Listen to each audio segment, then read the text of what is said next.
Friends, நாங்கள் சரண்யா.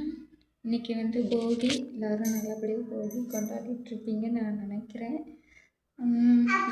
நானுமே போகி ஒரு விதத்தில் கொண்டாடிட்டு தான் இருக்கிறேன்.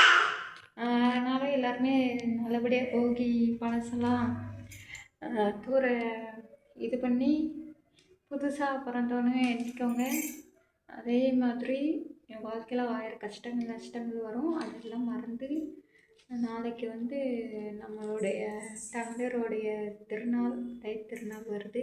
ஹாப்பியாக பொங்கல் எல்லாரும் வச்சு கொண்டாடுங்க. சேஃபாக செக்யூராக எல்லா இடத்துக்கும் போங்க வாங்க.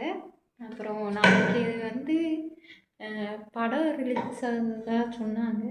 அந்த இடத்துக்கு கூட்டமாக இருக்கும். எல்லோரும் சேஃப்டியாக போங்க வாங்க எல்லா இடத்துக்கும். Happy Pongal advance. சரி, ஓகே ஃப்ரெண்ட்ஸ்.